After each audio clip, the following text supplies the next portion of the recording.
बारिश की लड़की भाग 12। समझते क्यों नहीं आप? वो मार देंगे आपको। आप कैसे कर सकते हैं ऐसा? आप बदनाम होने को तैयार हैं, आप जान देने को तैयार हैं, फिर इस मोहब्बत के लिए। अगर इस शब्द के कारण आपको जिंदगी गंवानी पड़ी तो जिंदगी भर इस शब्द से नफरत करूंगी मैं। मेरे लिए मोहब्बत शब्द को जबान पर ला नहीं सकती और बातों में मोहब्बत खुली है तुम्हारी। क्या समझो इसे मैं? आपको कुछ समझाना ही बेकार है साहब। आप तो सिर्फ एक ही शब्द की रट लगाए हैं। समझ क्यों नहीं आ रहा है आपको कि मैं उस मोहब्बत के काबिल नहीं हूं? हाँ माना, मेरा मान सुरक्षित है, पर कितनी ही गंदी नजरों ने मुझे मैला किया है। आप कैसे कर सकते हैं मुझसे मोहब्बत, ये जानते हुए भी कि मैं एक वह पंखुड़ी? रुद्रवीर ने ऊंची आवाज में कहा, लगभग उस पर चीख कर, जिससे डर कर वो खुद में सिमट गई। उसकी दोनों बाह गुस्से में थामकर रुद्रवीर गुस्से से बोला, मैं कुछ बोल नहीं रहा हूं, इसका मतलब ये बिल्कुल नहीं है कि ये बकवास मैं बर्दाश्त कर लूंगा। मैंने तुम्हें मजबूर नहीं किया मुझसे मोहब्बत करने के लिए।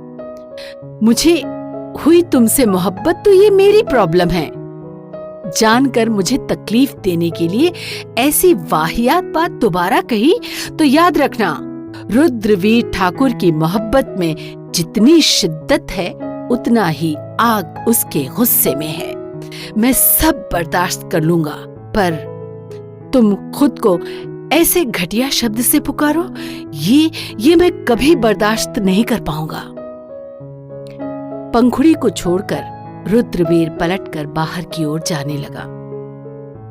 उसकी बातों में नाराजगी साफ झलक रही थी।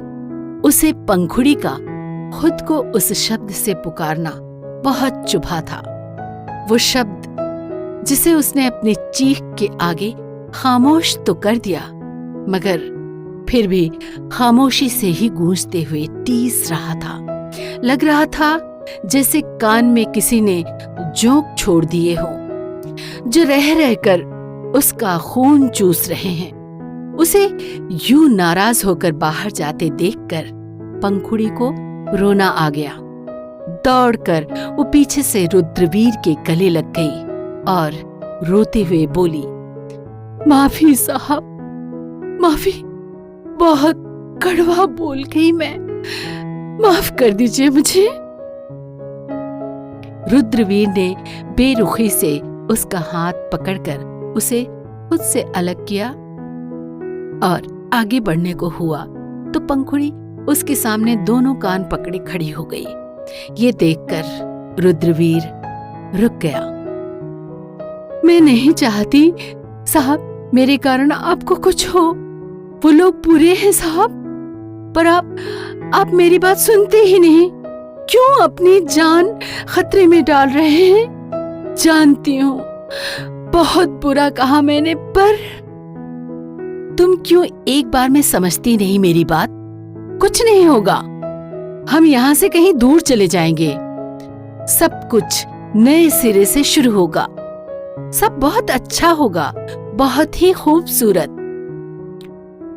और अगर चौधरी साहब ने हमें ढूंढ लिया तो वो कुछ नहीं कर पाएंगे।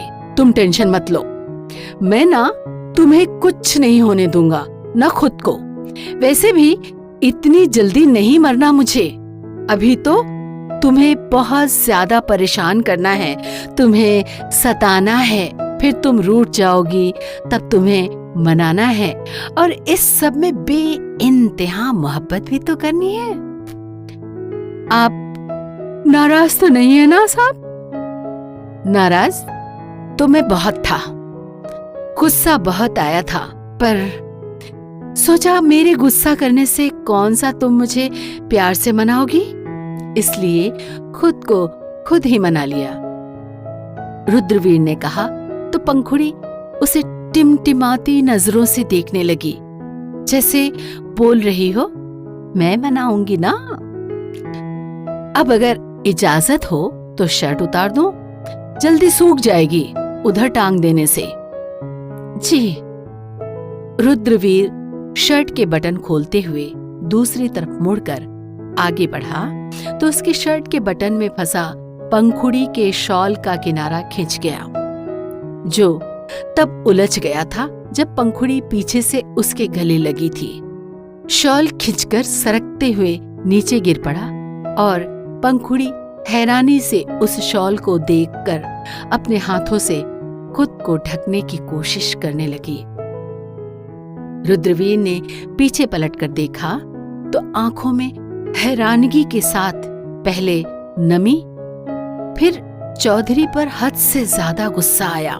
अब उसे समझ आया पंखुड़ी क्यों कभी शॉल हटाने के लिए राजी नहीं होती। वजह जिस्म ढकना नहीं, बल्कि उस जिस्म पर मौजूद बेदर्दी के निशान थे। चौधरी ने इस 1 महीने में हर रोज हर रात उस पर इतने अत्याचार किए थे, उसे इस कदर बेरहमी से मारा था कि उसका पूरा शरीर जख्म के निशान से भरा पड़ा था। कहीं बेल्ट से चमड़ी उधड़ी थी तो कहीं चाबुक ने उस जगह की चमड़ी को खूनी रंग में तब्दील कर दिया था। मिलते हैं अगले भाग में।